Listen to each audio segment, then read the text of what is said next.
Amen. Qui se rappelle le verset biblique que je vous avais dit la semaine passée? Qui ont gardé ce verset? J'avais dit que numéro 1, c'est quoi? Hein? Ne donnez pas? C'est écrit où?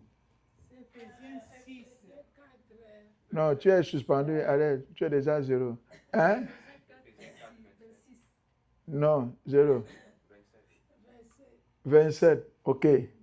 Amen. Oui. Parce que vous avez toujours cru que c'était là.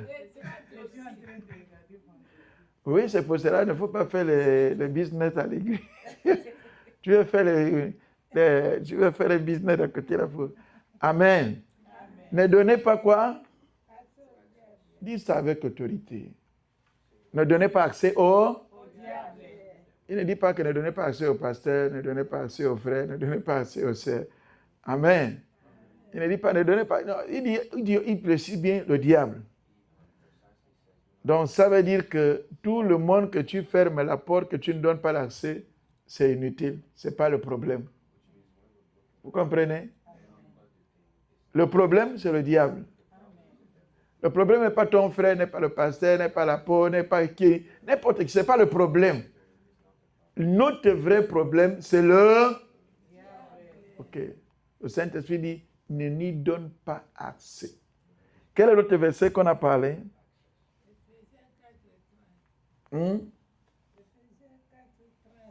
Dis-nous. Oh. N'attristez pas. Ok. Est-ce que quelqu'un est d'accord avec ça? Tout le monde est d'accord? Répète ça.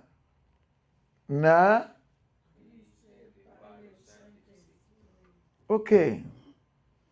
Comment vous comprenez ça? Je ne lis pas beaucoup la Bible. Vous me voyez. Amen. Je ne lis pas beaucoup. Mais à chaque fois que je lis la Bible, je peux rester sur un chapitre pendant des mois et des mois. Mon pasteur me disait, pourquoi tu veux 3 ou 4 si les 2 qu'on t'a donnés, tu n'as même pas encore fini de manger? Tu veux ceci, tu veux ceci. Mais ce qu'on t'a donné premièrement, tu as coupé un peu, tu as laissé. Tu veux encore... Amen. Est-ce qu'il y a des gens qui lisent les livres des serviteurs de Dieu ici? Amen. Qui lit les livres des serviteurs de Dieu? Les bibliothèques sont pleines des serviteurs de Dieu. Il écrit les témoignages, les expériences, ce que le Saint-Esprit les a révélés. Vous ne lisez pas, hein? Hey! Amen. C'est grave. C'est grave. C'est grave de ne pas au moins lire un chapitre de la Bible chaque jour ou bien 2 ou 3 par semaine. Ça dépend de votre disponibilité. Amen. C'est grave. Pourquoi? Un jour, je n'aime pas parler des témoignages, je vais parler de mes témoignages. Un jour, j'avais trop de problèmes de sang dans la tête, beaucoup de stress, comme on dit dans ce pays. J'ai dit à Dieu, qu'est-ce que tu veux que je fasse? Si je retourne chez moi, j'ai plein de travail à faire. Si je reste ici, tu dois m'assurer que tu veux que je reste. Donc, j'étais comme ça, la tête comme ça. Je dis, ma femme aussi peut penser que non, comment je vais l'abandonner ici? Je dis, plein de choses dans la tête. Le matin, quand je me suis réveillé, je suis allé à la douche pour brosser les dents, pour me laver. Après, le Saint-Esprit m'a posé la question. Tu as parlé trop de choses hier, qu'est-ce que tu veux savoir? Je dis non, comment? Je vais parler plein de choses, mais je veux savoir qu'est-ce que tu veux que je fasse, que tu ne me dis rien. Après, il m'a dit, tu es en train de tuer ton intelligence. Amen. Comme je vous le dis. Je dis comment? Il dit oui. Tu me poses la question comment? Je te dis, dis-moi, explique-moi comment je suis en train de tuer mon intelligence. Je pense que j'avais même partagé un truc comme ça avec l'apôtre. Après, il m'a dit, quand tu arrêtes d'apprendre, quand tu arrêtes de lire, amen, tu meurs. Tu tues ton intelligence. Parce que tu ne le fais pas fonctionner. Amen. Donc, au fur et à mesure qu'on lit, le monde dit que l'expérience est quoi? La mère de la science, non? La connaissance. Non, non. La répétition. OK. Amen. Donc, à chaque fois que tu fais quelque chose, tu fais, sans se rendre compte, tu t'améliores. C'est comme un enfant qui commence, il veut marcher, il tombe, il veut marcher, il tombe. Amen. Oh, est-ce que maman va dire que non, non, non, je ne peux plus le mettre par terre, je ne peux plus soutenir, sinon, lui-même, il va marcher quand il voudra. Est-ce qu'une mère peut faire ça à son bébé? Hein? Non. Il va toujours prendre la caution, mais il veut qu'il fasse. Amen. Donc, c'est ce que nous devrons faire constamment. Mon pasteur me disait que ne lis pas la Bible pour aller prêcher les gens.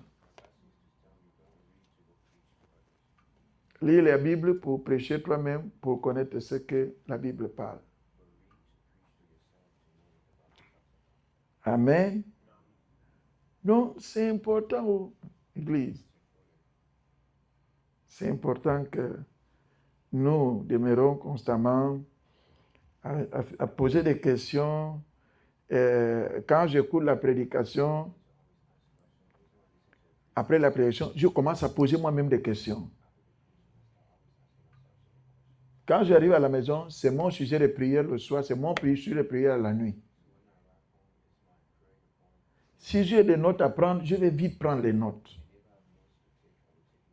Je ne les prends pas pour prêcher, je les prends pour que moi-même, je sais que Dieu m'a parlé, il m'a dit quelque chose. Même si tu ne retiens pas tout, mais il y a quelque chose de clé qui doit rester dans ton cœur. Alléluia. Amen. Donc, je ne suis pas un bon enseignant, mais je suis dans ce chemin-là beaucoup des années. Amen. OK, je vais courir après le temps. On a dit dimanche que le serviteur de Dieu, l'homme de Dieu a dit que le temps de Dieu, nous devrons attendre le temps de... Amen. Parfois, je n'aime pas trop les définitions, les grecs, hébreux, parfois, on s'embrouille dans tout ça. Simplement, quand on parle du temps de Dieu, il y a deux sortes de temps. Le temps de l'homme et le temps de Dieu. Amen. Nous avons notre temps de faire les choses. Et Dieu a son temps de faire ces choses. Amen. Dans le temps de l'homme, c'est ce que nous pouvons compter les jours, les années, les minutes, les secondes, les mois. C'est le temps de l'homme.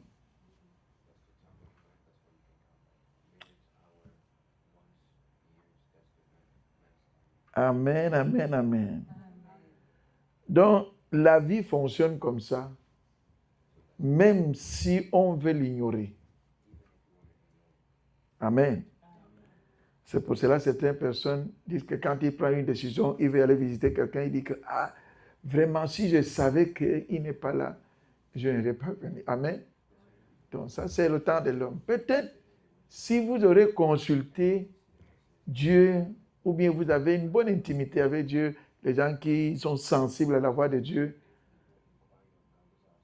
ils pouvaient dire que non, non, non, je ne parle pas. Je sens dans mon esprit que ce n'est pas la peine. Comme on a des téléphones aujourd'hui, bon, tu peux essayer d'appeler, tu peux tester, mais le plus souvent, quand quelqu'un est sensible, dès que tu appelles. Oh, bonjour, que Dieu te bénisse. Oui, ça va, oui, oui. Mais je suis en route, je vais venir sur toi là. Ah, mon frère, c'est pas la peine, laissons ça pour l'autre jour. Mais je suis trop loin. Amen. Donc, en quelque sorte, tu as senti quelque chose et c'est ça qui t'a poussé à poser la question pour ne pas y aller en vain. Donc, nous devrons, en tant que chrétiens, nous devrons faire attention de savoir faire la différence. Et en tant que chrétien, c'est beaucoup plus délicat qu'un enfant de Dieu agit principalement selon le temps des hommes ou bien selon l'homme naturel. Amen. C'est beaucoup dangereux, c'est pas bon. Ça peut compliquer les choses. Ce que tu pouvais faire en 1 an, 10 ans peuvent passer. Si tu n'as pas bien saisi le temps de Dieu. Amen. Quelqu'un qui sait saisir le temps de Dieu, qui sait s'abandonner au temps de Dieu, on peut dire que oh, c'est les gens qui font la magie. Tu vois, et tout le monde était là, il est venu, et puis les choses vont facilement comme ça. Pourquoi? Parce que simplement, il a peut-être su écouter la voix de Dieu. Amen. Ça ne veut pas dire que quand c'est le temps de Dieu, il n'y aura pas de complications. Non. Il y aura des complications. Amen. Des barrières même. Là où le jour même tu peux passer 2 ou 3 ans ou que tu es assis quelque part, rien ne bouge. Ça ne veut pas dire que tu n'es pas dans le temps de Dieu. Ça ne veut même pas dire que Dieu n'est pas avec toi. Amen. Ok. J'ai énuméré certains points, ce que nous devrons éviter pour que quand le temps de Dieu arrive, qu'est-ce qu'on attend? Qu'est-ce qu'on attend le temps de Dieu? Une victoire, une bénédiction, non? Oh, Dieu a répondu à notre prière. La voie s'est ouverte, on voit un changement, on voit la réponse à nos prières. Amen.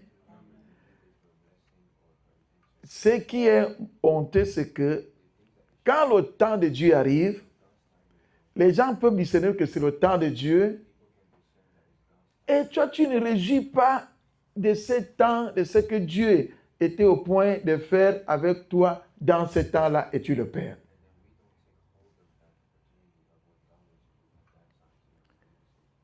Donc, c'est pour cela que je dis que ce qui peut nous empêcher de ne pas jouir des bénédictions au temps de Dieu.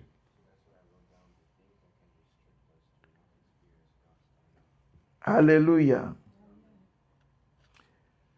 L'une des premières choses qui peut nous empêcher de ne pas jouir le temps de Dieu. Amen. C'est l'impatience. C'est dangereux de ne pas être patient. Être une femme patiente et un homme patient, c'est très important. Amen. La patience, bien que c'est un fruit de l'esprit, c'est aussi une manière d'éduquer votre caractère. Lisons un peu Proverbes chapitre 22.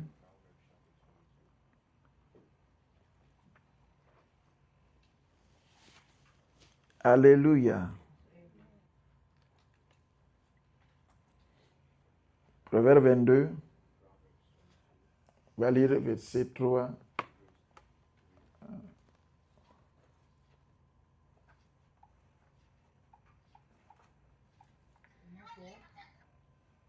L'homme prudent voit le mal et se cache, mais les simples avancent et sont punis. Amen. Je crois que c'est la recommandation que Paul dit dans Ephésiens 4, 6.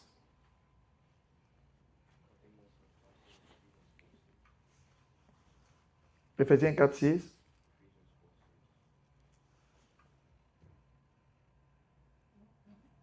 Ephésiens 4, 6.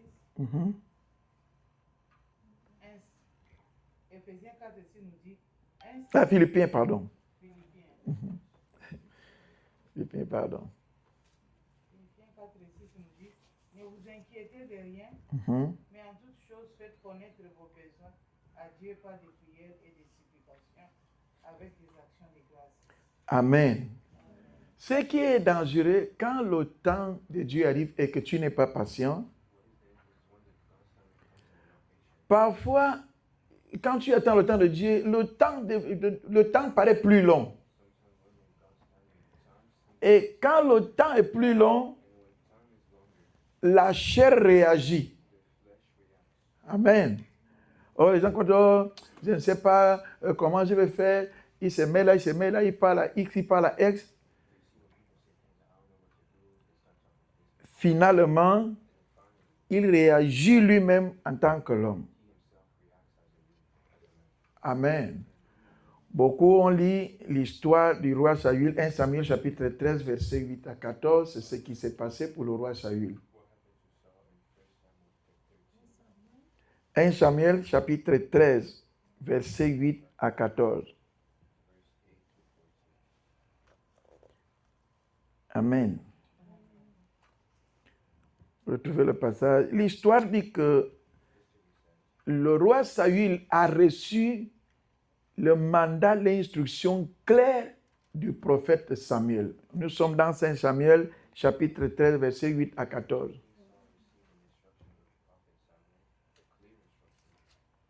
Il a eu l'instruction claire d'attendre 7 jours afin que le prophète vienne officier le sacrifice.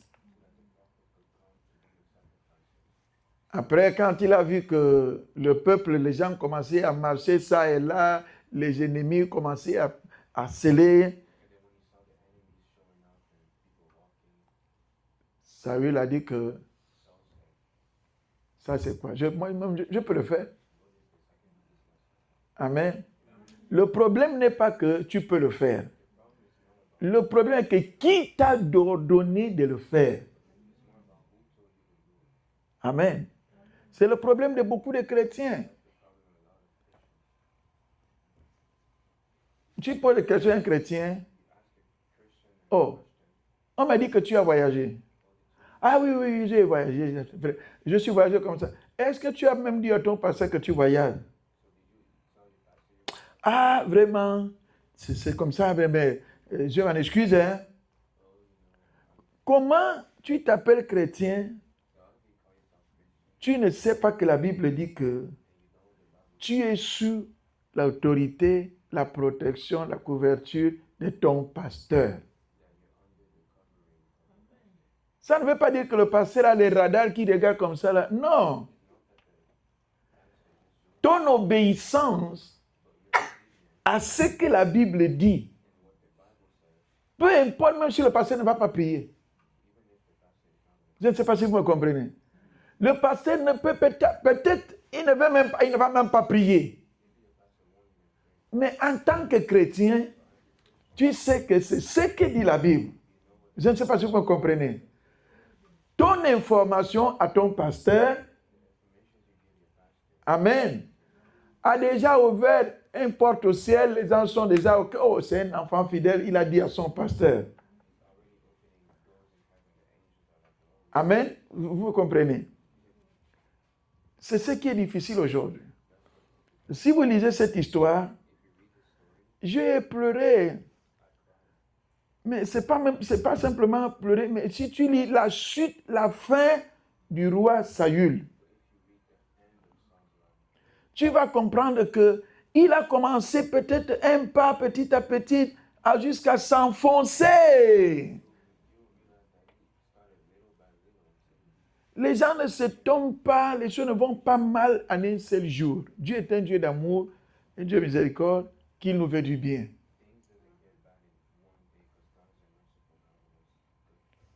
Amen.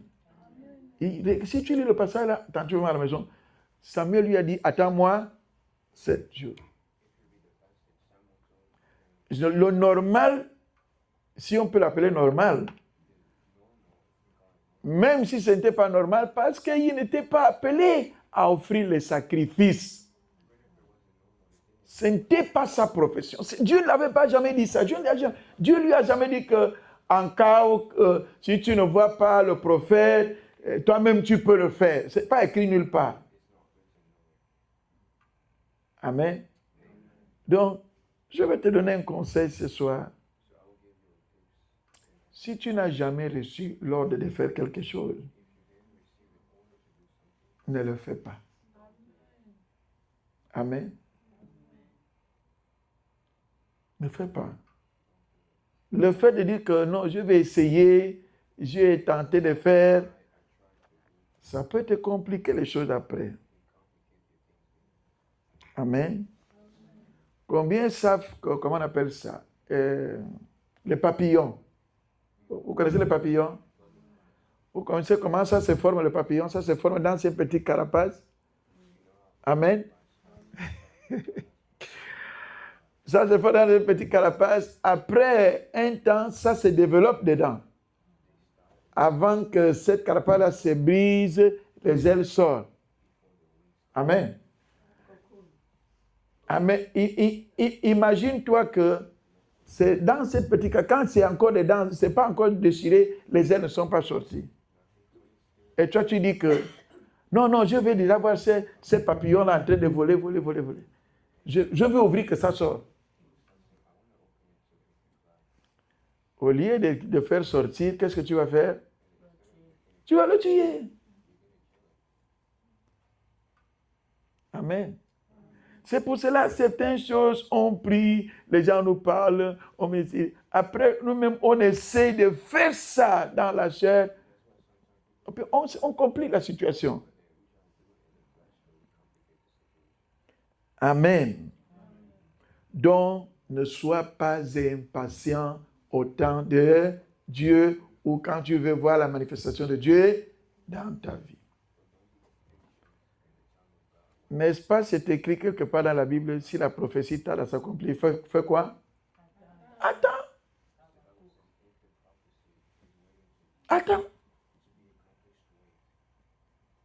Mon pasteur disait que marie-toi avec patience, c'est pas notre femme.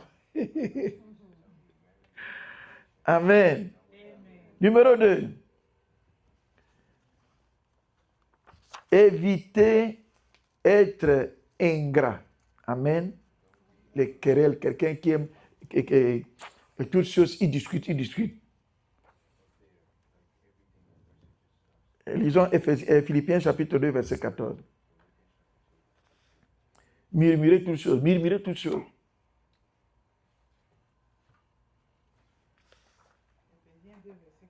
Philippiens 2, 14. Faites toutes choses sans murmure ni hésitation, afin que vous soyez irréprochables et purs, des enfants de Dieu, irrépréhensibles au milieu d'une génération perverse et corrompue, parmi laquelle vous brillez comme des flambeaux dans le monde. Amen. Répète. Faites quoi? Toutes choses, non? C'est ce qu'il dit la Bible, non? Faites toutes choses hier. Sans quoi? Sans murmure. Est-ce qu'il dit faites certaines choses? Hein? Toutes choses, non? Amen. C'est la Bible qui dit, il dit faites toutes.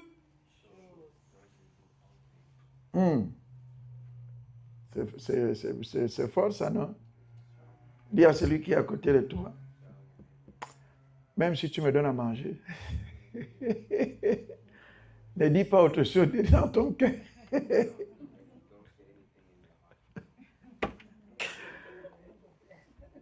Amen. Faites tout. Sans murmurer dans ton cœur. Pourquoi? La Bible dit que Dieu ne voit pas Dieu ne regarde pas ce qui regarde les hommes, non? Dieu regarde quoi? Ok. Donc ça veut dire que l'homme naturel, ton frère, ton sœur, n'importe qui, il ne peut pas être obstacle à ce que Dieu veut faire dans votre vie. Je doute fort, ce n'est pas moi qui doute, mais c'est parce que la Bible me le confirme. Amen. Parce que Dieu regarde l'état de notre cœur. Amen. J'avais une maman à l'église. Elle avait le problème des genoux. On priait, exhortait. Il y avait des gens qui ont la grâce de guérison. Un jour, un dimanche, le culte était très chaud. La présence de Dieu. Donc, le Saint-Esprit a dit que lève-toi, va saluer 2 ou 3 frères. Il y a un miracle qui t'attend. Tu ne sais pas qui est le porteur de ton miracle. Amen. Et c'est comme ça que l'homme de Dieu avait parlé. Il dit, parmi nous tous ici, là, nous sommes des enfants de Dieu. Mais il y a quelqu'un qui détient ton miracle. Peut-être tu le regardes ici à l'hôtel, le pasteur. Non, non, non. Juste à côté. Lève-toi, va saluer 2 ou 3 personnes. 2 ou 3. Si tu veux même 4, 5, c'est bon. Donc, à chaque fois, non, la maman là, pour qu'elle se lève pour saluer quelqu'un, c'est difficile. Il dit, à chaque fois, lève-toi, descends, lève-toi, va saluer les gens. N'est-ce pas, on se connaît. Donc, c'est tout ce qu'elle disait dans son cœur. Jusqu'à ce que le jeune homme là est venu. Il m'a dit, papa, j'ai envie de parler à la maman là. J'ai dit oui. Elle a un combat dans son cœur. J'ai dit, elle a un combat dans son cœur. J'ai dit, va le parler. Et puis le jeune homme lui a dit que, maman, on a dit que va saluer 2 ou 3 personnes, si tu veux même 4. Elle était là, il dit, ah, mon fils. Quand quelqu'un est déjà assis comme ça, il est assis. Il dit, non, à l'église, on ne vient pas faire ce que tu dis. À l'église, on reçoit le commandement, les ordres. Après, il a dit, ok, je vais faire encore comment. Donc, il regarde à gauche, à droite, à droite, pour qu'elle se lève. Donc, après, elle s'est levée.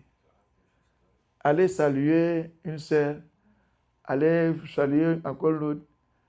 Une autre maman était derrière là-bas, elle disait, viens, oh, enfin, tu peux te lever pour saluer les gens aujourd'hui. Dès qu'elle l'a embrassé, ils sont tombés par terre. La présence de Dieu, ils sont tombés par terre. Elle a commencé à trembler. Les pieds tremblaient comme ça. L'autre aussi a commencé à prier. Elle a commencé à prier, louer Dieu. Quand elle s'est levée là, la maladie était partie pour toujours.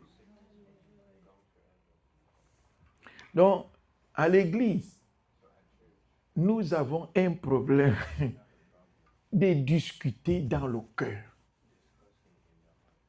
Il y en a même quand on prêche, il est dans son évangile. Il est dans son évangile. Je suis un pasteur que je n'aime pas ce que les gens disent, non, vous allez m'excuser, vous allez m'énerver. Non, je n'aime pas faire ça. En tant qu'humain, je peux vous demander pardon, quelle que soit une erreur. Mais si je viens te parler de la part de Dieu, pourquoi je vais te demander pardon? Est-ce que je viens parler des choses de ma famille? Je ne sais pas si vous me comprenez. Je dois vous dire ce que je suis convaincu que le Saint-Esprit me dit de dire. Amen. C'est à vous de recevoir ou rejeter. C'est pour cela que Jésus n'allait pas derrière les gens et pourtant il était Dieu, il est venu le sauver tout puissant. Il n'allait jamais derrière les gens. Moi, parfois je dirais que cet homme-là, on dirait qu'il ne veut pas que les gens soient sauvés. Comment il peut dire que c'est lui qui veut me suivre? Il n'a qu'à venir. Il a dit que tout le monde, venez. Amen. Discuter dans le cœur, ça nous fait rater beaucoup de bénédictions, beaucoup de miracles. Lisons dans le livre de Nombres, chapitre 11, verset 4 et le verset 6. Amen.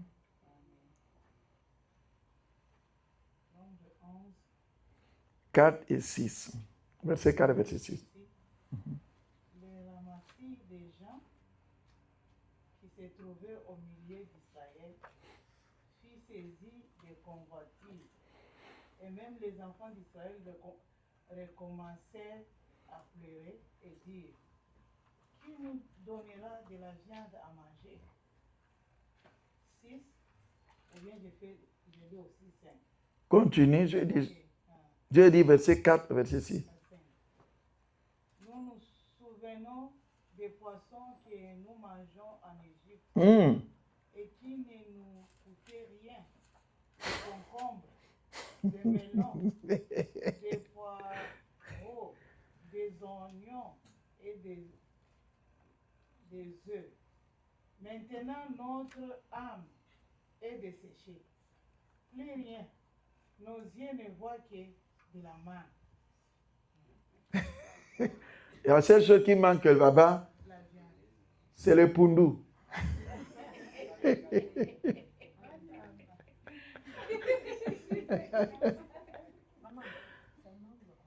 Nombre chapitre 11, verset 4 à 6. Amen. Vous pouvez lire tout le chapitre pour vous comprendre bien l'histoire. Amen. Regardez le peuple d'Israël. Dieu les a libérés de l'Égypte. Ils ont vu la main puissante. Dans le désert, ils avaient la colonne de nuée, la colonne de feu comme guide. Dieu leur pourvoit la manne tout le matin. Ils commencent à murmurer dans leur cœur. Vous savez ce qui a donné le résultat de ces murmures? Peut-être un chemin qui pouvait faire 11 jours. Ils ont fait 40 ans. Vous comprenez? Quelque chose qui pouvait faire 2 heures ou 11 heures. Bon, moi j'ai mis ici, peut-être, mes notes, j'ai mis ici. Ils avaient la liberté devant Dieu. Dieu était leur guide. La manne fraîche tout le matin. Dieu n'avait jamais manqué en aucun matinée sans leur donner leur pain. Après tout, il disait qu'il préfère l'Égypte. Amen. Mais il prenait la manne, hein? Mais leur cœur ne laissait pas les murmurer. Oh, cette histoire.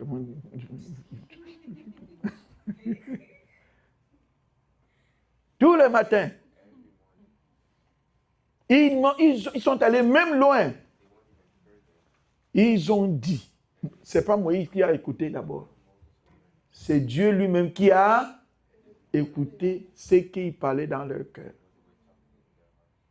C'est comme un jour Jésus a guéri, a pardonné quelqu'un les péchés. Je crois que dans Marc chapitre 2, il dit, mon fils, tous tes péchés sont pardonnés. Ils sont là avec les pharisiens, avec les souris comme ça là. Et puis il dit dans leur cœur, ça c'est que l'histoire. Qui peut pardonner les péchés, ce n'est que Dieu. Ce type-là, il blasphème. Jésus les regarde comme ça là. Il dit, regarde-moi ces gens-là. Pourquoi vous murmurez dans votre cœur comme ça? Les enfants, ils ont même préféré leur ancienne vie. Vous savez, beaucoup de chrétiens sont comme ça. Tu les vois à l'église. Ils préfèrent leur vie passée.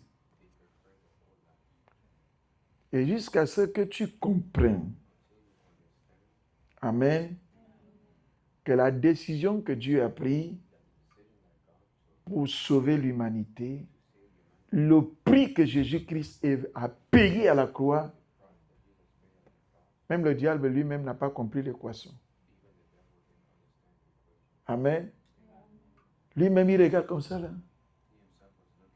Il n'a rien compris. Il ne peut plus rien faire aussi. C'est pour cela, quand quelqu'un est en crise, ce n'est pas quelqu'un quand quelqu'un est dans la crise. Amen. Amen. Si tu es en Jésus lui-même, dedans, le genre quand les gens ne connaissent plus que tu peux faire autre chose, tu ne vas pas. Non, quand tu te vois partir, tu pars à l'église, tu sais que l'influence commence à monter dans le domaine spirituel. Amen.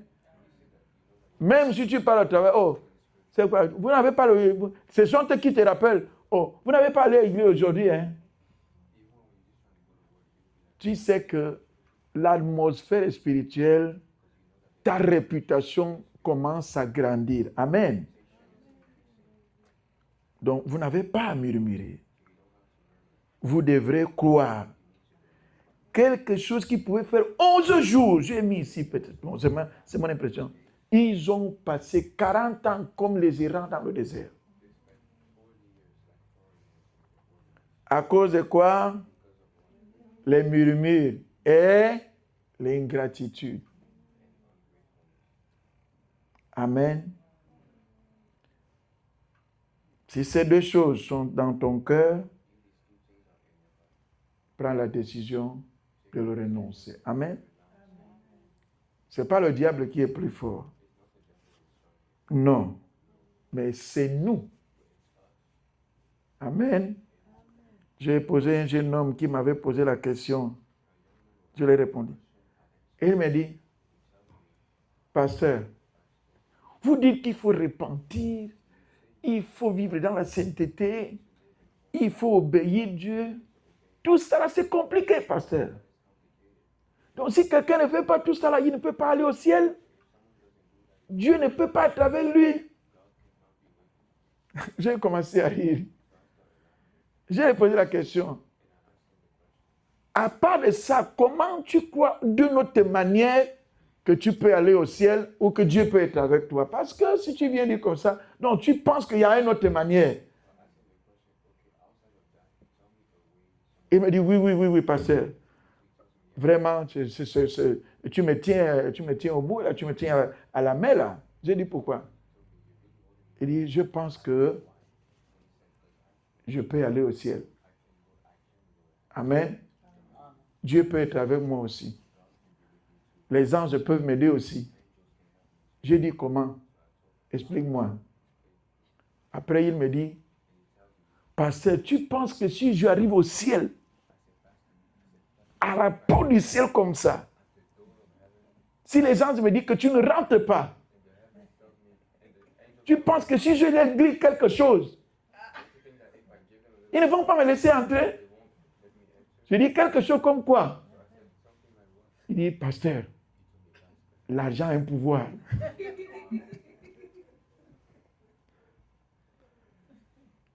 Je dis, ah bon? Donc tu penses que si tu leur donnes l'argent, ils peuvent te laisser aller?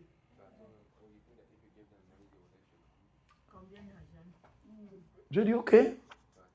Moi, laisse-moi te dire que l'argent ne fonctionne pas au ciel. Hein. Cet argent ne fonctionne pas là-bas au ciel. Ça ne va pas fonctionner. Même si on te dit, viens au ciel comme ça, tu ne pourras même pas rester au ciel. Il dit, pourquoi? J'ai dit que quelqu'un m'a dit qu'il est monté dans l'avion ici pour aller en Europe en plein hiver, au mois de décembre. Les gens lui ont dit à l'aéroport, il faut amener le manteau, parce qu'il fait froid devant là-bas. Mais comme il sortait de l'Afrique, il ne connaît pas que porter le manteau, il fait froid. Nous, on s'en fout de tout ça.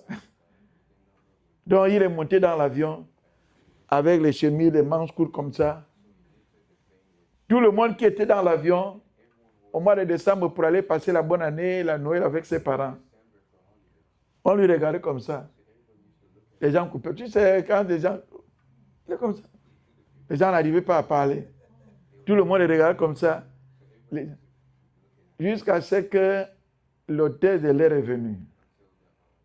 Il lui a dit que vous ne pouvez pas descendre comme ça. Il dit pourquoi? Il dit, nous, on ne peut pas être responsable de la mort d'un passager qu'on a amené depuis l'Afrique. Il dit, mourir comment? Il dit, parce que dehors, il fait froid. Amen. Il fait tellement froid que vous ne pouvez pas tenir. Avec ce que tu as là, 30 minutes, c'est beaucoup. Tu seras parti dans l'autre monde. Donc, il a dit, est-ce que tu as un téléphone de quelqu'un qu'on peut appeler on peut t'accompagner dans l'aéroport, tu peux attendre là-bas parce que c'est chaud. Mais tu ne peux pas sortir. Il a donné le numéro de téléphone de sa sœur et son frère. C'est-à-dire amenez-le le manteau, tout ce qu'il peut couvrir parce que il est venu sans protection. Et quand lui-même il est sorti, on lui a donné, ça s'est amené le manteau là-bas, il dit, on a pensé à ça, on a amené, il dit, ouais, c'est bien, amen, il ne connaît rien, il ne sait pas ce qui se passe ici. Et quand on lui a amené les manteaux, les gants, la main, tout, il dit, oh, tout ça? On dit, oui. Tu n'es plus dans le monde que tu viens. Tu es déjà dans un autre monde.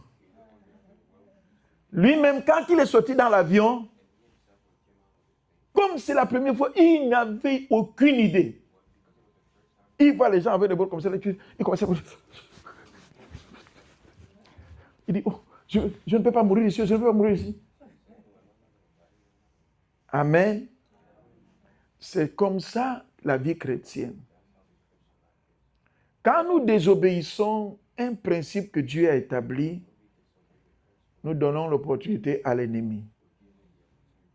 Amen.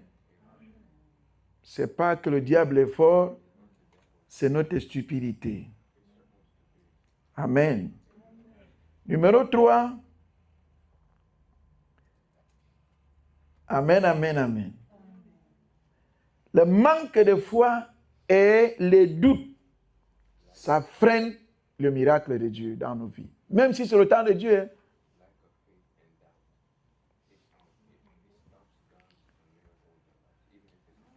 Amen. Manque de foi et les doutes. Amen. Vous savez, il y a des gens qui disent, oh, je crois, je crois, je crois. Mais au fond de son cœur, quand tu dis, fermez les yeux, on va prier. Il ferme un œil, ouvre un autre.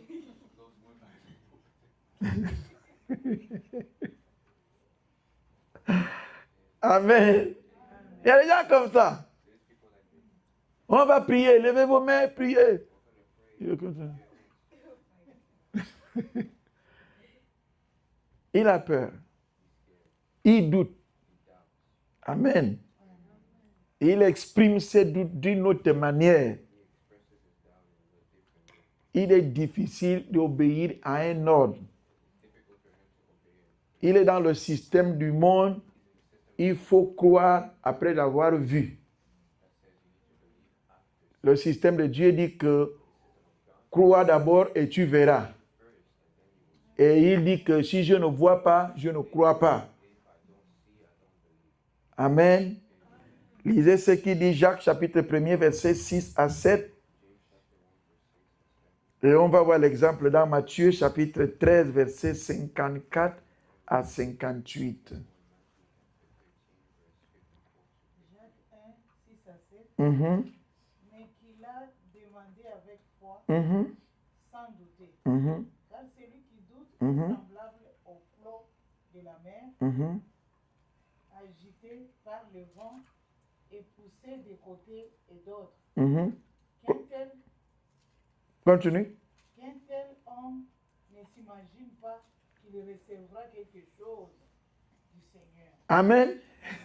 Il dit qu'il ne faut pas qu'il fasse des illusions. Il ne faut pas qu'il imagine qu'il pourra recevoir. Amen. Parce qu'il doute. Il prie, il jeûne, il danse, il fait des déclarations. Amen. Mais au fond de son cœur, il ne croit pas. Je dis, est-ce que tu crois que Dieu va le faire?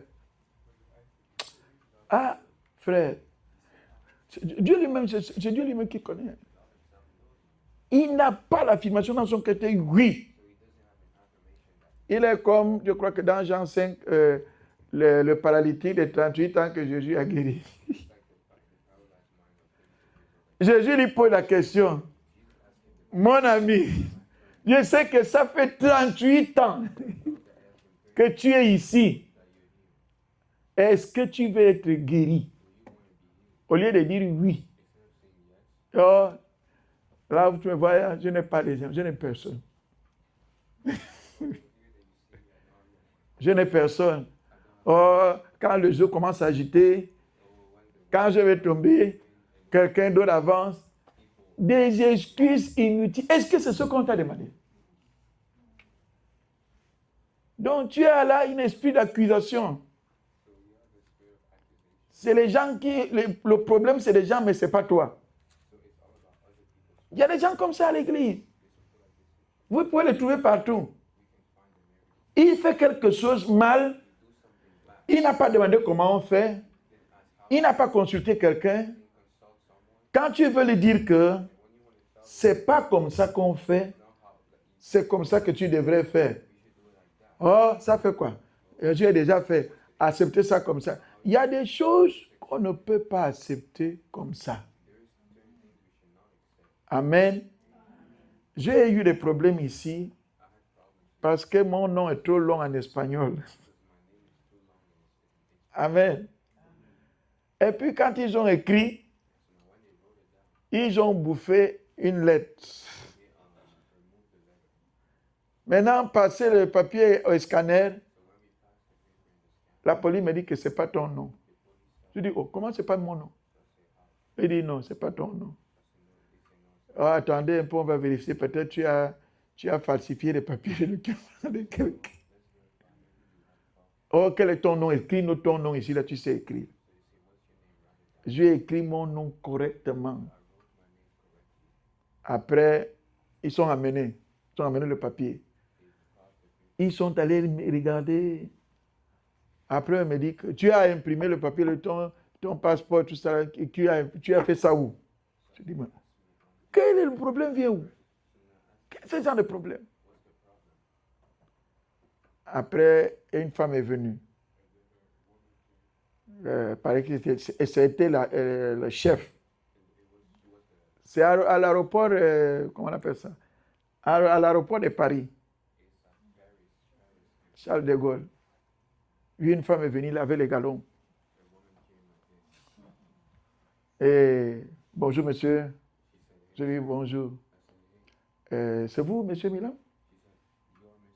Tu es un Italien ou père italien ou des Italiens? Je ne suis pas métisse.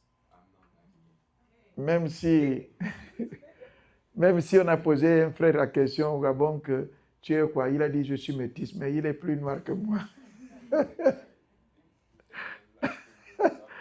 Quand on lui a dit que pourquoi tu dis que tu es métisse? Un noir comme ça, tu dis que tu es métisse. Il dit oh, parce que mon père est gabonais, ma mère est de la Guinée équatoriale. C'est pour cela qu'il est métisse. Donc la femme là m'a dit que on voit dans ton passeport, il y a une lettre qui ment. C'est pas ce qu'on devrait écrire. Est-ce que tu as un autre papier qui peut nous confirmer que c'est toi? Je dis bien sûr, plein. J'ai ouvert mon sac. J'ai monté les certificats. J'ai monté les certificats d'ordination de l'église, les certificats de recommandation. J'ai balancé ça tout sur sa table. Elle a regardé comme ça. Elle a dit oui, c'est la faute de la personne qui a imprimé. Donc, ils m'ont fait un dossier, un papier, que partout où je peux partir, si on veut me compliquer de ça, il certifie que ce n'est pas de ma faute, je n'ai pas trafiqué, le document n'est pas trafiqué, mais c'est les gens qui ont imprimé qui ont fait une faute. Et quand je veux renouveler le passeport, il faut que le service d'immigration tienne compte de ça.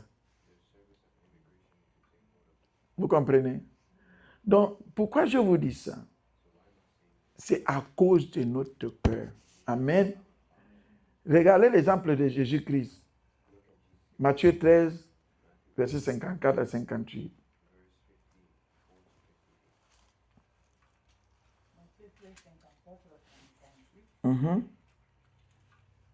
S'étant rendu dans sa patrie, Mhm. il enseignait dans la synagogue, Mhm. de sorte que ceux qui l'entendirent étaient étonnés et disaient, Mhm.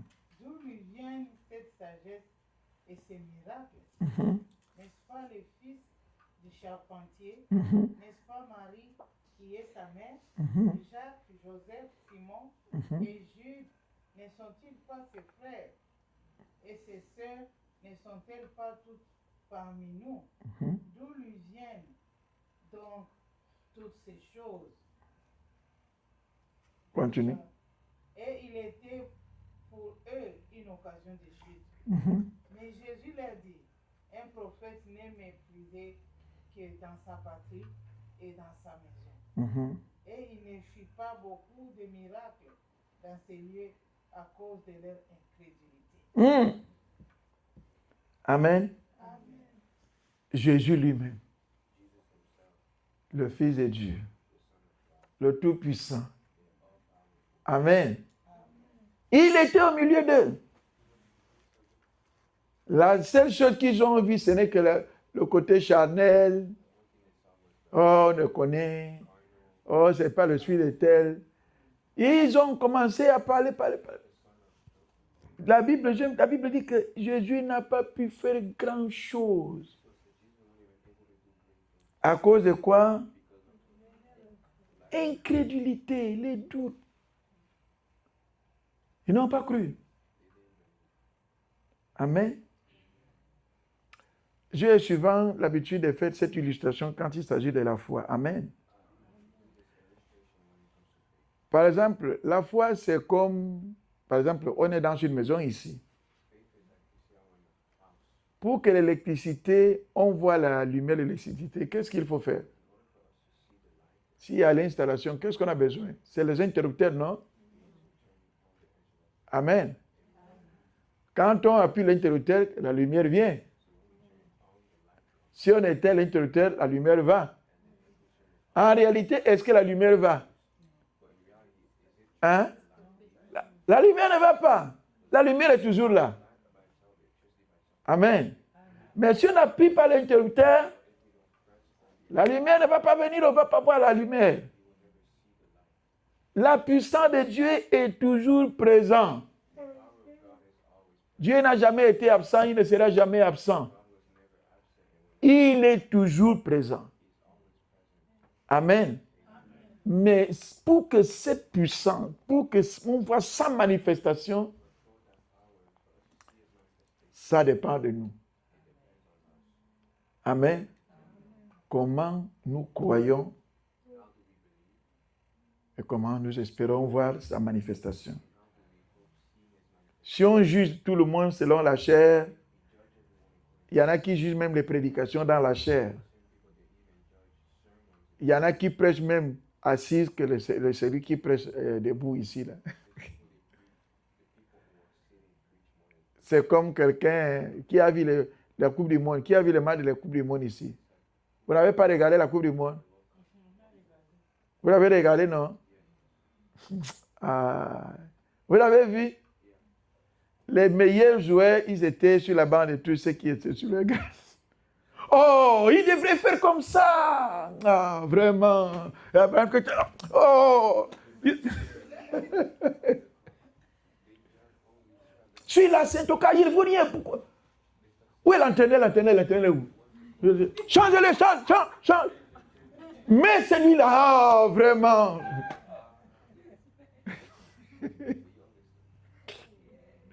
Amen. C'est comme ça que les gens sont. Donc, tu n'as pas besoin de l'opinion des autres pour que Dieu manifeste. Tu as besoin de croire de tout votre cœur. Amen. Et donner un coup de pied au doute de tout ce que tu le bruit que tu dis. Allez. Amen. Je calcule le temps. Amen. Le quatrième point, c'est le manque de pardon et le ressentiment. Même si c'est le temps de Dieu, même s'il faisait des miracles, le Tout-Puissant est présent comme il était, Jésus-Christ, le manque de pardon c'est un problème. Avoir des ressentiments dans le cœur. Amen. Regardons, lisons Hébreux chapitre 12. On va lire verset 15. Amen. Et le deuxième passage, on va lire Genèse 27, 41.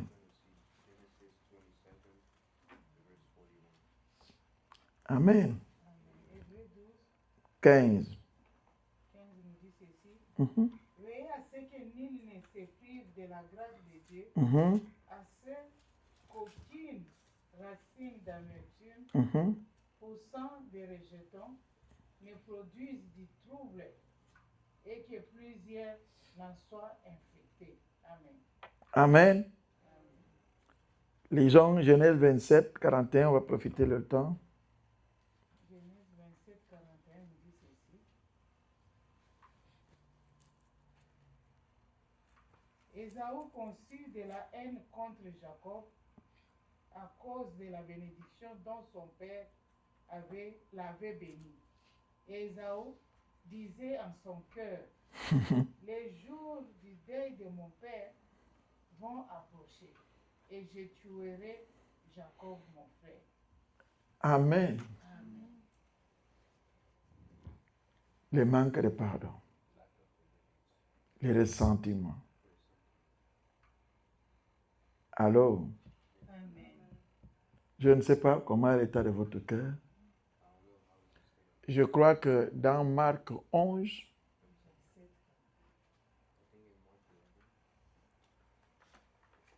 Marc 11, à partir du verset 20,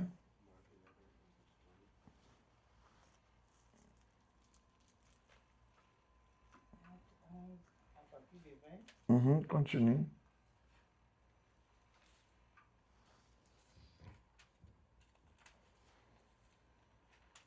Marc 11, à partir du verset 20. Mhm.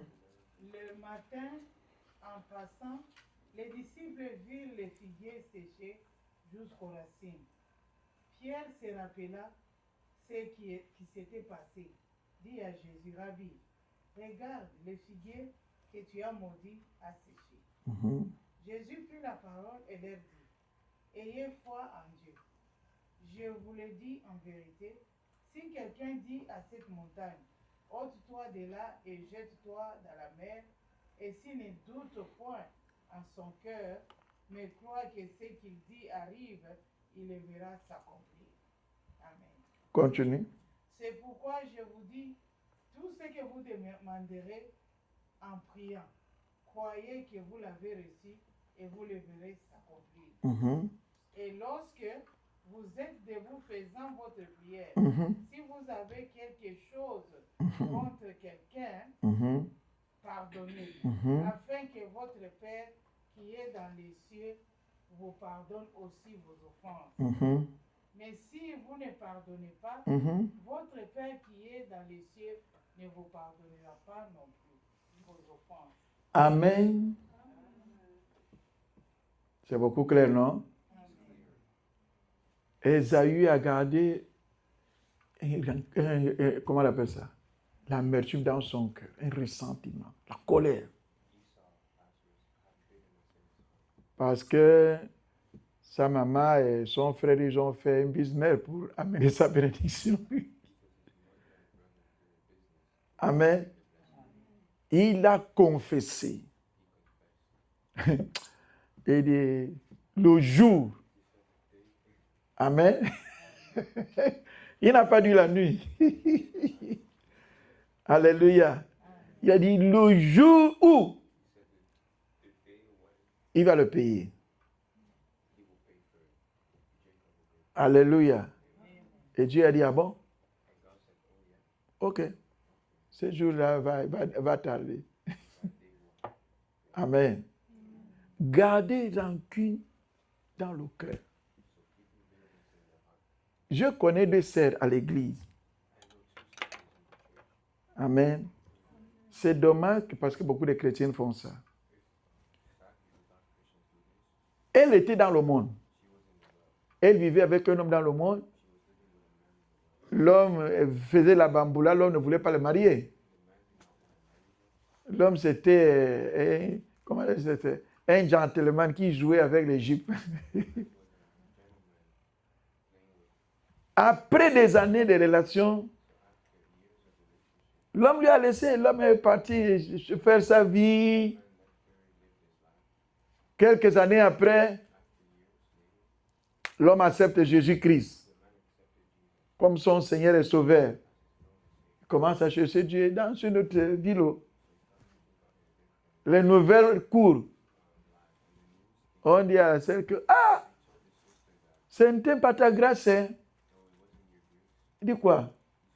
C'est tu qui t'avais volé ton temps là, bamboula, tu avais supporté.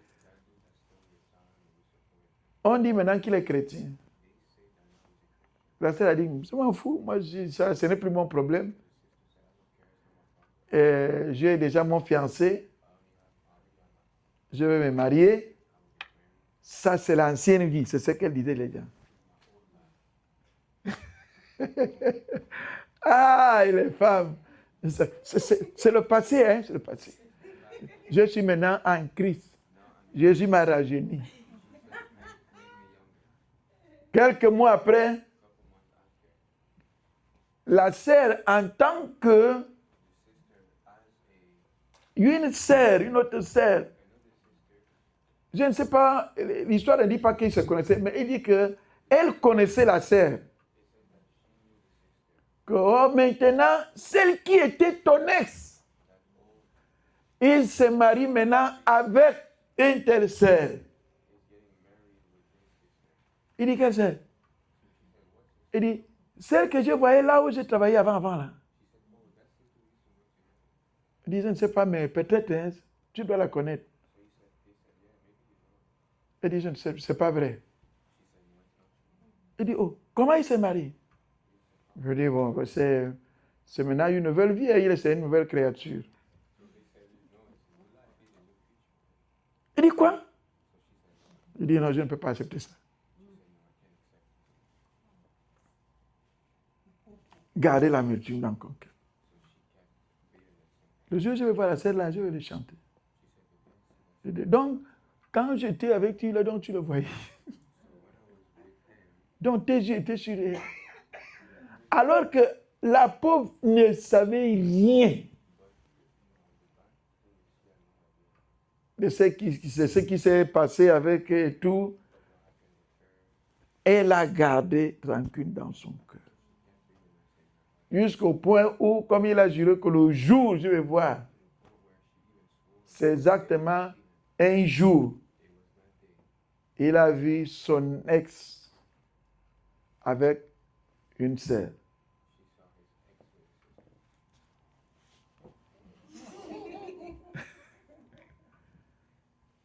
Elle s'est mise comme ça là.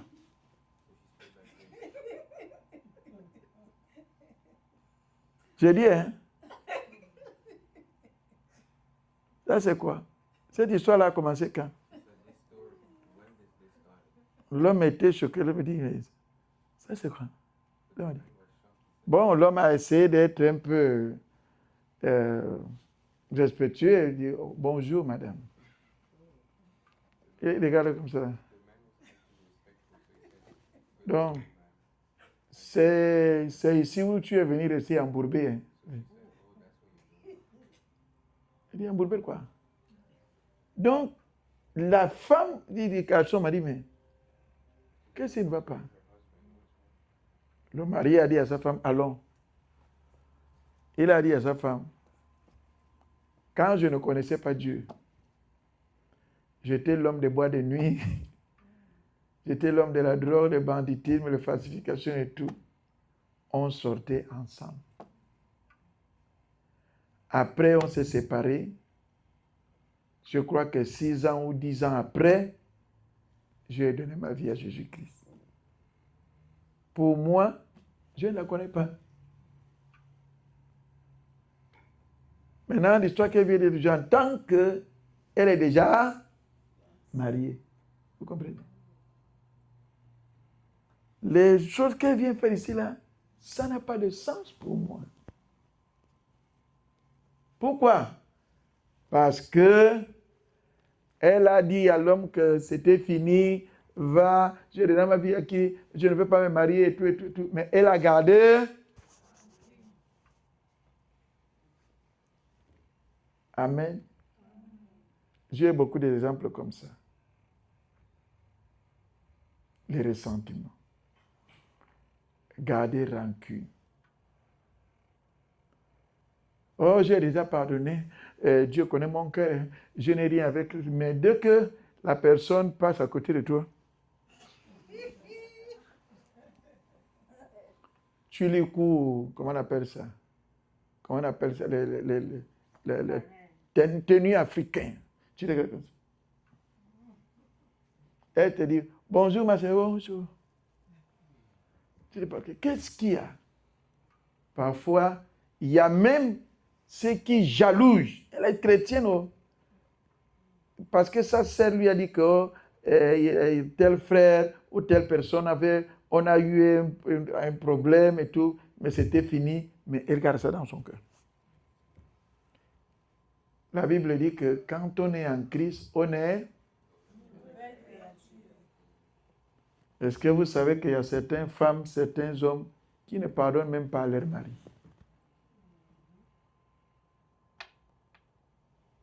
Ils ne pardonnent même pas à leurs enfants.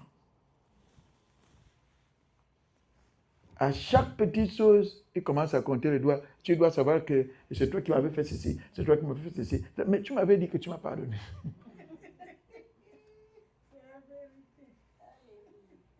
Tu m'avais dit que tu m'as pardonné. On a prié, tu m'as demandé.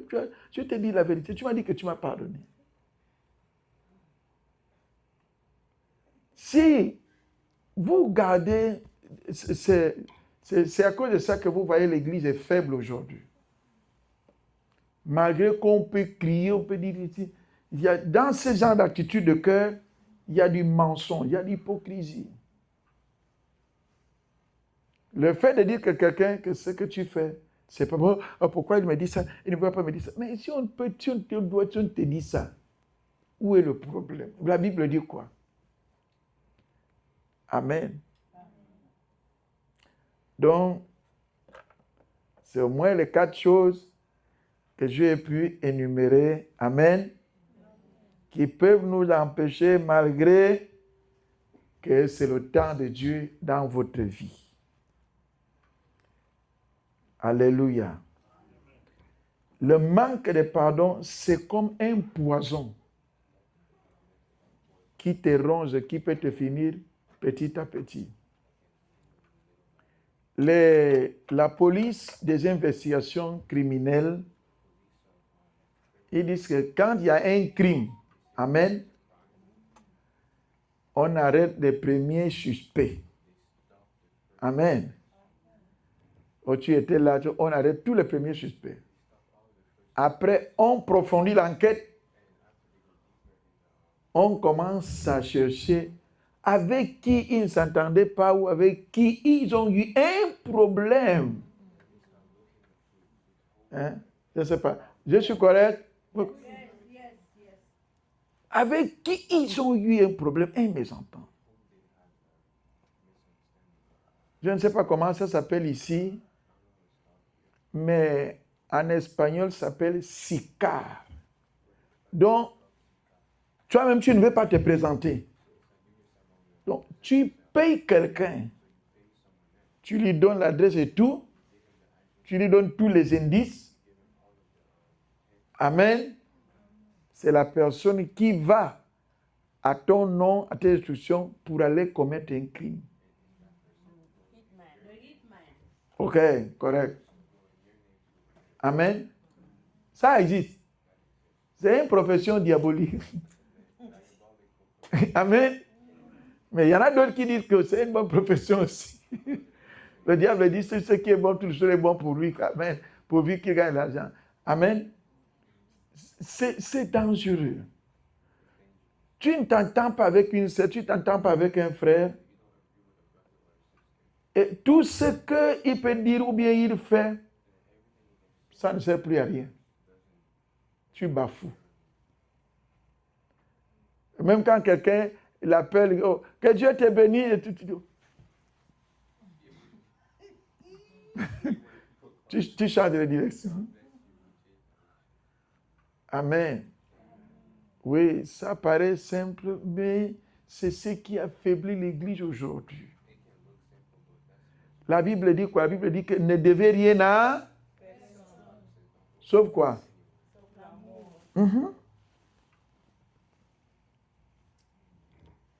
Sauf l'amour. Ne devez rien. Ça complique notre foi. Ça empêche que même quand Dieu est au point de faire quelque chose, Dieu dit non. Je vais encore attendre. Il faut que dégage ceci. Alléluia. Appelle-la comme tu peux l'appeler. Mais le manque de pardon, c'est un péché grave. Maintenir les gens dans la prison dans ton cœur. Amen. C'est empoisonné, c'est comme boire le venin qui va tuer. C'est te suicider toi-même. Le manque de pardon. Un jour, mon petit frère est allé prêcher l'évangile au quartier. Donc, les gens qui étaient jaloux ne veulent pas écouter de Dieu et tout. Ils n'avaient pas l'argument pour dire que nous, on ne veut pas de vous. Donc, le diable leur a inspiré une pensée diabolique. Et si ce jeune homme-là vient encore, on va le taper ici. Et puis, on va dire que non, il vient draguer nos femmes ici, là, tout ça, là. Et c'est ce qu'ils ont mûri, ils ont mûri la pensée, l'idée, jusqu'au point où ils ont matérialisé leurs idées. Un matin, dimanche, mon petit frère est allé l'appeler. Il dit, oh oui. Attendez, toi là, nous, on vient de venir, on va se changer, on va aller ensemble. Donc, il était là, il pensait qu'il est temps pour qu'on va à l'église. Les 2-3 gaillards là sont sortis. Donc, quand on te voit là, tu nous parles de Dieu alors que tu es en train de draguer nos femmes. Mon frère dit, draguer les femmes comment? Il dit, je ne fais pas les trucs comme ça. La bagarre. Taper. La seule chose qu'il a fait comme ça là, malgré ça, le coup de poing, il était bien tapé. Bien tapé, oh. Parfois, quand on lit qu'on avait tapé pour laisser aller jeter en prison, parfois on lit seulement, on n'a jamais vécu ça. Tout le corps le faisait mal. Après, on est venu m'appeler à l'église. On dit que viens à la maison. On ne peut pas venir. Je viens à la maison quand je suis à l'église. Il y a quoi? Oh, les gens sont venus agrédir ton frère à la maison. Je dis, mais il devrait venir à l'église, je ne sais pas ce qui s'est passé. C'est pour cela qu'il dit, viens. Je dis, non, je ne suis pas Dieu. Dieu était déjà là-bas quand tu l'as fait. Quand je vais finir le culte et tout, je vais partir. Oh, les gens devraient dire, quel est ce maboulisme là? Ton frère, tu ne peux pas laisser ça. Est-ce que Dieu va en courir? Tu ne peux pas laisser ça pour aller. Je dis, j'arrive. Le culte est fini. Je suis allé à la maison. Évidemment, j'ai trouvé mon frère bien cogné. Tout ça a été avec des bosses. Il montait le corps comme ça. Les bosses ici, là. Je dis, explique-moi, qu'est-ce qui s'est passé? Dis-moi toute la vérité. Il m'a dit que je n'ai rien fait, je suis allé l'inviter. Je leur avais dit que je vais vous inviter à l'église. Ils m'ont dit oui, dimanche, rappelle-nous, tu peux venir nous appeler parfois, on oublie souvent. Et quand je suis parti, ils m'ont dit qu'assois-toi, nous on se change. Et j'étais assise, en attendant là, ils sont venus. J'ai seulement entendu que, donc, tu nous mens, tu es en train de draguer nos femmes ici, là, les coups de poing. Je dis non, c'est pas ça, je ne pouvais plus me défendre. Ils étaient là comme les abeilles sur moi. Je dis, ah bon, c'est tout? Il m'a dit oui. Je dis, au fond de ton cœur, tu n'as jamais eu aucune intention Il dit non. Je dis, à Dieu soit la gloire. Il dit non, Dieu va venger de ta part. On a prié, on a fini de prier, on était là. Après, le cœur m'a dit d'aller leur demander pardon. C'est mon petit frère. Je suis allé les trouver. Donc, tout le quartier attendait déjà que aujourd'hui c'est fire. Tous les frères de l'église sont venus. Vous voyez le conseil. Il dit, oh, aujourd'hui, il a amené son église pour venir venger son frère. Alors nous sommes partis avec les frères de l'église. J'ai cogné la porte. Ils m'ont ouvert la porte. Leur grand sœur était là. Ses petits frères étaient là. Ceux qui ont tapé mon petit frère. Je lui ai demandé pardon. Je suis venu vous demander pardon. Tout ce que mon petit frère a fait. Amen. Nous sommes des voisins. Je vous demande pardon. Je n'irai pas à la police.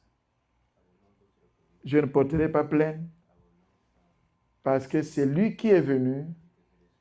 Il est entré chez vous. Il m'a dit qu'il vous est venu. Il est venu vous chercher pour que vous alliez à l'église.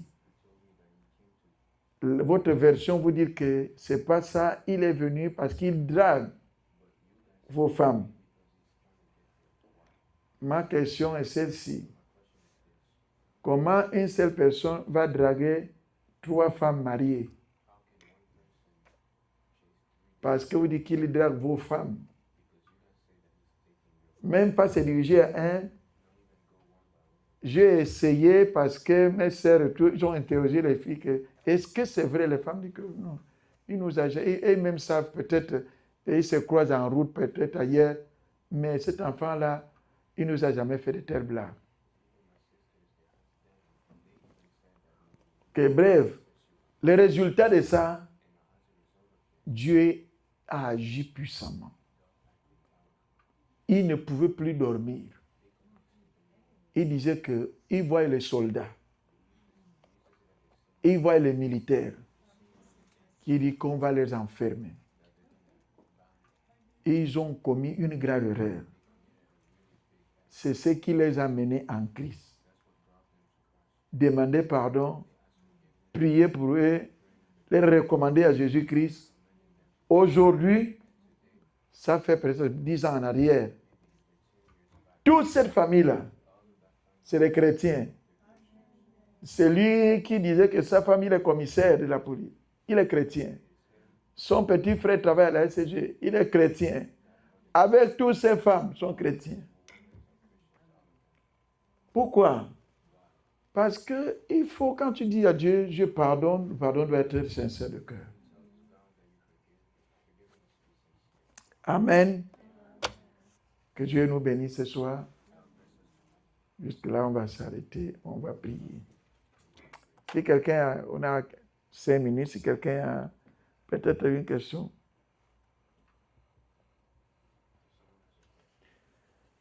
Amen. Il peut dire. Alors, il peut poser sa question.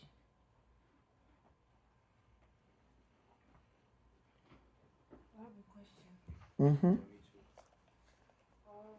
Quel conseil vous donnerez si concernant le manque de pardon, Mm-hmm. par exemple, tu peux avoir une situation, tu pardonnes la personne et puis la situation se répète.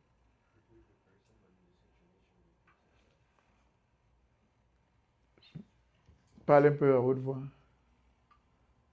Quel conseil donneriez-vous Mm-hmm. si vous êtes dans une situation où une situation se produit,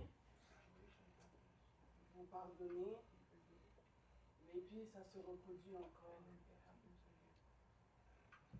OK. Si vous pardonnez quelqu'un, il a fait la même chose, qu'est-ce qu'on peut faire? OK. Personnellement, je vais dire ce que dit la Bible. Amen. Et on a posé Jésus aussi la même question. Pierre lui a dit que cette histoire de pardon-là, ça nous donne le mot de temps. Combien de temps je vais pardonner quelqu'un qui peut m'offenser ou me faire mal? Jésus a dit 77 fois 7. 70 fois 7. Amen. Tout simplement, un chrétien vit de pardon. Amen. Ensuite, dans Matthieu chapitre 18,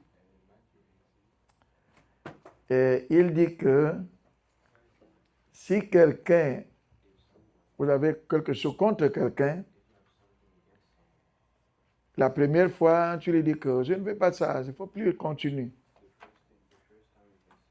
Il ne t'écoute pas.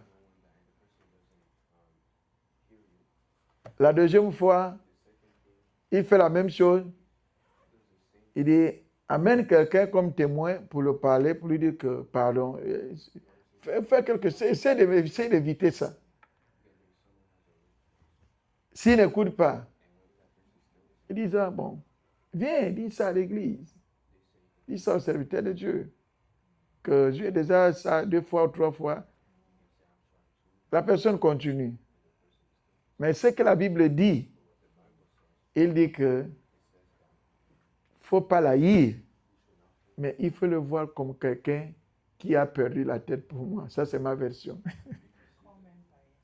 Amen. Si c'est un chrétien, vois-le comme un païen. Mais si c'est un païen, sache qu'il n'a aucune relation avec Dieu.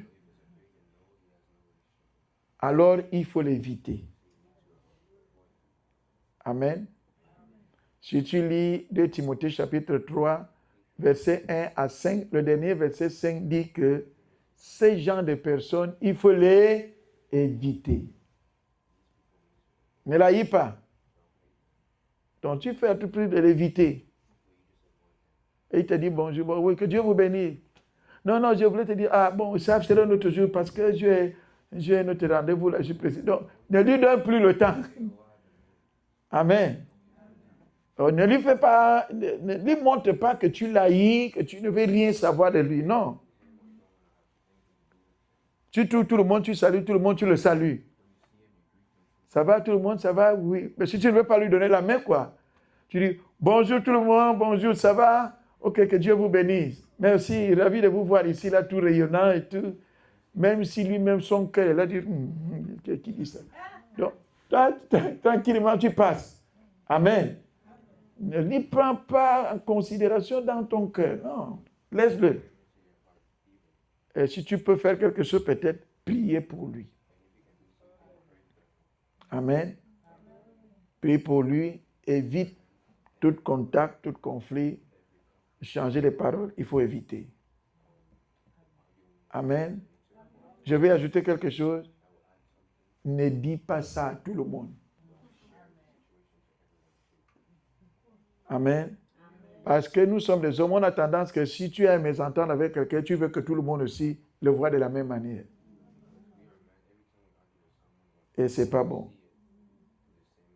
Il ne faut pas faire que ton ennemi devienne l'ennemi de tout le monde, à part le diable, qui est l'ennemi de tout le monde. Amen. Donc, il ne faut pas le faire. Amen. Je crois que je réponds à ta question, non? C'est bon? Il faut prier pour lui. Il doit être dans ta liste. Amen. Ok. Je vais donner quelques conseils. Amen.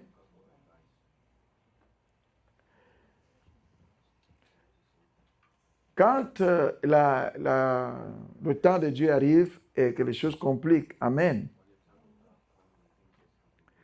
Pour éviter que tu tombes dans les échecs, tu dois avoir un cahier comme ça. Amen. Que tu écris au moins 3 choses ou 4 pour lesquelles tu dis à Dieu merci. Amen. Parfois, on ne sait pas dire Dieu merci. Il faut dire Dieu merci. Sa mère, c'est difficile, tu dis Seigneur, merci. Et rien ne t'échappe, rien n'échappe à ton attention. Je te dis merci. Je sais que si quelque chose arrive, je sais qu'il n'y a que toi qui peux contourner, qui peut redresser. Amen. Donc, il faut écrire 3 choses que tu dis à Dieu. Merci parce que tu me l'as fait. Que ce soit surtout, des bonnes choses. Nous sommes des hommes, il faut être sincère. Amen. Amen. Ça va ouvrir les portes. Ça va augmenter ta paix. Au moins, tu te présentes devant Dieu comme un homme sincère. Amen. Seigneur, merci. Je ne l'ai pas eu comme... Mais je te dis merci parce que des choses pouvaient contourner de notre manière. Amen. Et parfois, tu peux me mettre dans la liste. Seigneur, merci, même si je n'ai jamais invité Pasteur Milam à manger quelque part. Je te dis merci parce que... Pourquoi j'ai travaillé dans la coopération française? J'ai étudié la cuisine. Étudier la cuisine. Ce n'est pas simplement cuisiner. Amen. C'était ma profession. Que ça soit la cuisine chinoise, italienne, j'ai foulé le nez partout. Mais j'ai vu que tous les Blancs qui partent travailler à l'étranger, 1 mois ou 2, après 2 mois, ou bien chaque vendredi, parce que c'est leur dernier jour de travail dans la semaine, le samedi, ils sont libres et pas dans les week-ends. Ils organisent les soirées, qu'ils invitent les autres qui venaient de venir, les autres coopérants et tout. Parfois, on va boire le café ensemble. On va manger un gâteau ensemble. On va partager, on va dîner ensemble. Amen. Ils ne le font pas le jour de l'anniversaire, ou bien le baptême, ou bien le jour de graduation. Rien. Ils le font pour renforcer leurs liens d'amitié dans leur communauté. Ils ne sont pas des chrétiens. Amen. C'est dans cette assise, dans ces réunions, ils partagent beaucoup de choses. Ce n'est pas pour critiquer, ce n'est pas pour minimiser, mais c'est pour planifier. Amen. C'est là où quelqu'un peut exposer ses difficultés. Les gens disent, ah bon? Ah non, on connaît la personne qui est directeur dans tel domaine. On va en parler de toute façon, je prends note. Amen. Je crois que les chrétiens aussi peuvent le faire. Alléluia. Avec tout le respect, je n'aime pas aller, même si la Bible le dit, beaucoup de gens malinterprètent ce passage-là. Jésus-Christ amenait la bonne nouvelle, n'est-ce pas? Pourquoi aujourd'hui, nous les chrétiens, nous préférons nous réunir quand il y a des mauvaises nouvelles au lieu de créer les bonnes nouvelles? Nous sommes chauds, nous sommes éveillés, quelqu'un est mort, on va aller là-bas, on va le consoler. Bon, quand la personne peut-être était malade avec les difficultés, vous avez fait quoi? Je ne sais pas si vous me comprenez. On ne peut pas échapper à ce genre de choses. Amen. Mais avant ça, pourquoi, à part ici à l'église, quels sont les moments où vous pouvez vous trouver, comme on avait parlé vendredi passé, on a parlé de Simeon, on a parlé encore de quoi? Qui était là? De Judas. Amen. À deux et quelqu'un, vous ne partagez pas des bons moments ensemble, des bons moments de prière. Le seul jour que tu veux lui inviter, c'est le jour, oh, quelqu'un est mort. Oh, dit que c'est pas... Moi, ça ne me rentre pas ça. Amen. Alléluia. Je ne dis pas qu'il ne faut pas pleurer. Non, la Bible dit que pleurer, c'est avec ceux qui pleurent et réjouir avec ceux qui se réjouissent. Non, c'est biblique. C'est équilibre. Amen. La question est que vous réjouissez quand est-ce avec ceux qui se réjouissent? Amen. Pensez à ça. Amen. Deuxième conseil. Déclarer quand il y a les promesses de Dieu, quand le temps de Dieu arrive, et tu vois qu'il y a des moments difficiles, prends le temps à prier, à déclarer, à mettre ta confiance dans la parole de Dieu. Dans ta propre maison, priez même à haute voix. Amen. Marchez même en priant, en déclarant. Tu peux faire les pas sur la porte, sur la chambre. Tu loues Dieu. Vous ne dansez pas ici à l'église. Amen. Mais au moins, mettez votre musique chez vous. Alléluia. Pasteur dedans était fâché quand on est allé à l'anniversaire des Ivoiriens. Là-bas, ils nous ont invités. On a dit qu'aujourd'hui, on va danser. Vous savez que Malaya Congo, ils vont bouger là aujourd'hui. Après, l'église est allée faire les religieux là-bas. Oui, dansez. Pourquoi vous ne... Est-ce que c'est un péché de danser dans la présence de Dieu? Si vous avez honte de danser ici à l'église, dans votre maison, amen, les portes fermées. Excusez-moi. Amen. Tous les portes bien fermées. Même si tu marches avec la culotte, toi-même tu es là-bas, seule personne qui t'a dit que si tu marches avec la culotte à la maison, tu commences à prier là-bas, Dieu va dire que ça c'est quoi?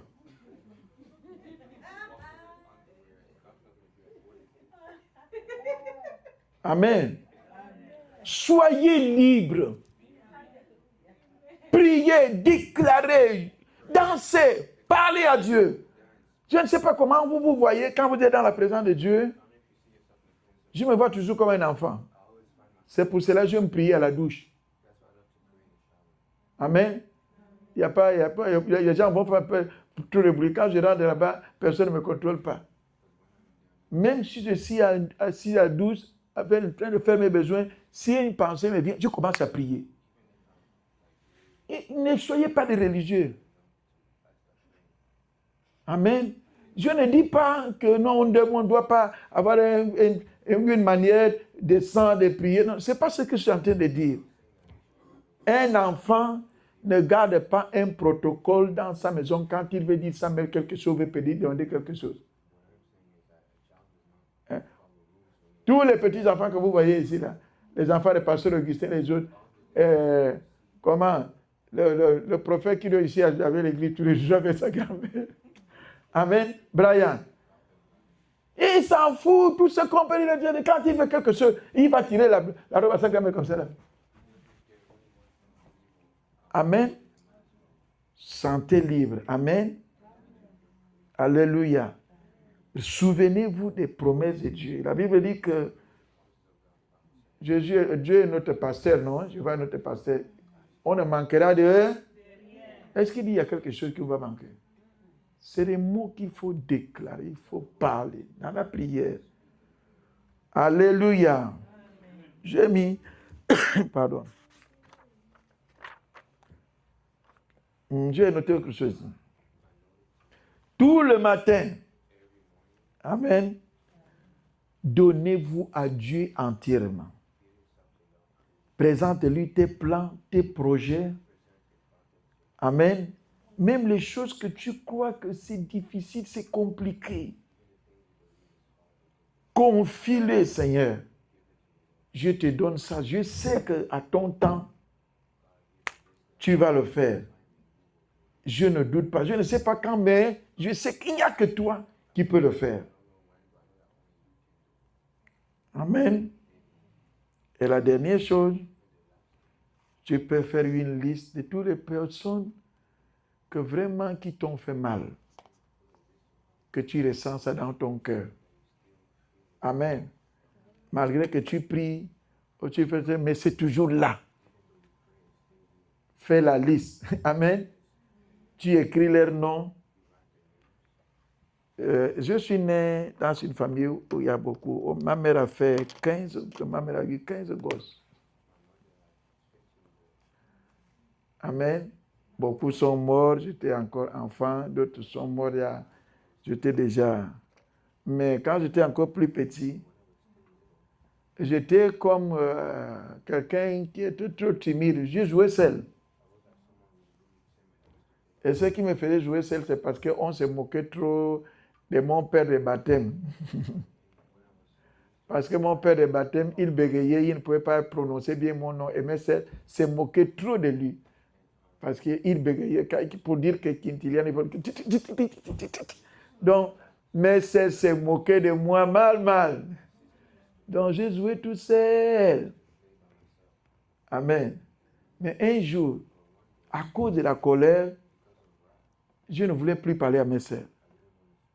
Ils m'ont dit que pourquoi tu ne parles pas à l'école? Pourquoi tu dis? J'ai dit non, je n'étais pas malade. Oh. Après, j'ai dit, je suis malade. Tu ne viens pas manger avec les autres, pourquoi? Non, je ne voulais pas aller manger avec les autres.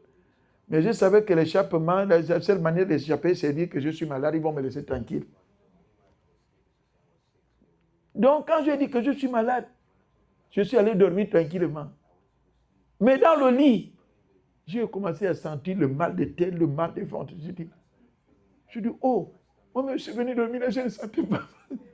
Qu'est-ce qui m'arrive? Pourquoi je dis? Je commençais à dire, non, je ne suis pas malade. La tête me faisait mal. Après, je suis allé trouver maman. Maman m'a dit, pourquoi je te vois comme ça? Tu as dit que tu as mal. Est-ce que c'est vraiment que tu as mal? Je dis non. Il dit parce que je ne voulais pas manger avec les autres. Il s'est mort de mon papa de baptême. Ma mère dit, c'est pourquoi je dis que tu es malade. Tu ne pouvais pas dire que tu ne veux pas. Voilà, maintenant tu as le mot de tête. Tu as dit que tu es malade. À cause de ce que j'ai gardé dans mon cœur, je n'étais plus patient. Amen. C'était, si j'ai bonne idée, c'était quoi que en novembre 1979, c'était la veille de la semaine de Noël et tout, que Dieu m'a dit de pardonner. J'ai ouvert la Bible. J'ai posé ma main. J'ai dit, Seigneur, comment je peux te servir si je ne pardonne pas? Comment je peux être un bon chrétien si je garde toujours les choses dans le cœur? J'évite les gens. J'ai évité les gens. Ce n'est pas une invitation pour dire que non, comme je suis en train de dire que non, éviter de le confronter. Non, moi, c'était dans une manière que je ne veux pas le voir. C'était la haine, la colère. Donc j'ai prié le jour-là en pleurant. Et Dieu a enlevé ça dans mon cœur. Aujourd'hui, si les gens disent qu'il est patient, il dit, non, je n'étais pas patient. C'est Dieu qui a changé mon cœur. Amen. Donc, que Dieu nous bénisse. On est arrivé à notre fin d'enseignement. Amen. Qu'est-ce qu'on a retenu ce soir? 4 choses. Amen. La première chose, c'est quoi? Qui peut nous empêcher? Hein? La patience. La deuxième chose?